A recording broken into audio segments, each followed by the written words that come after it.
on va prendre une minute pour comprendre pourquoi on a pris plusieurs minutes pour comprendre l'étude de position relative dans l'espace. C'est parti pour la synthèse. De façon générale, on cherche la nature et les coordonnées de l'intersection, si elle existe, de deux ensembles de l'espace. De façon générale, deux ensembles qui peuvent donc être un plan ou une droite. Ça nous donne 3 cas, intersection de deux plans, intersection de deux droites et intersection d'un plan et d'une droite. Pour deux plans, je détermine si des vecteurs normaux des deux plans sont collinéaires. Si oui, attention, c'est des plans parallèles. J'ai plus qu'à m'assurer qu'ils ne sont pas confondus, mais bien parallèles, distincts l'un de l'autre, juste en testant un point.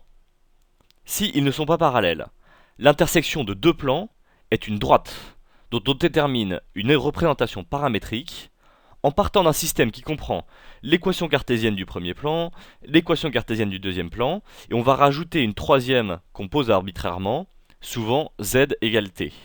En manipulant un peu, on arrive à une représentation paramétrique de la droite. Pour deux droites, je détermine si des vecteurs directeurs des deux droites sont collinéaires. Si oui, attention, droite parallèle. Je m'assure alors qu'elles ne sont pas confondues, mais bien parallèles et distinctes l'une de l'autre, encore une fois juste en testant un point.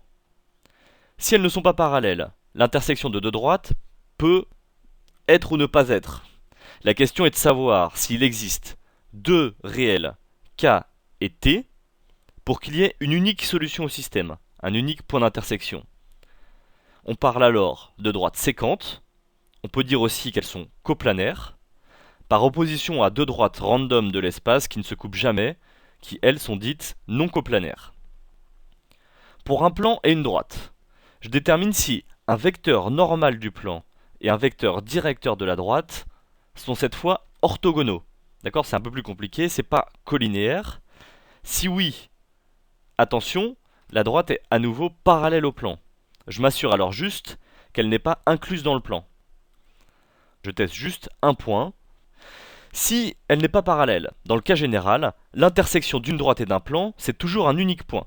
Une droite non parallèle à un plan le transperce en un unique endroit. Il suffit alors d'injecter les équations paramétrées de x, y et z dans l'équation cartésienne du plan ax plus by plus cz plus d, et on trouve la valeur de t, soit encore les coordonnées du point d'intersection. On va prendre un peu de hauteur. De façon générale, on a deux types d'ensembles, des droites et des plans. Un plan est orienté par un vecteur normal. Une droite est orientée par un vecteur directeur. Eh bien, on va commencer par s'assurer, à l'aide de ces éléments d'orientation, que nos deux ensembles ne sont pas parallèles. On n'est pas dans un cas particulier. Pour deux droites ou deux plans, on s'assure qu'il n'y a pas de collinarité, et pour un plan et une droite, on s'assure qu'il n'y a pas d'orthogonalité entre vecteur normal et vecteur directeur. Une fois ce cas exclu, deux plans se coupent toujours en une droite et un plan se coupent toujours en un unique point, et pour deux droites, ça dépend. C'est un point ou rien du tout. Pour chacun des trois cas, si vous savez la méthode pour obtenir les coordonnées de l'intersection, si elle existe, eh bien la vie est belle.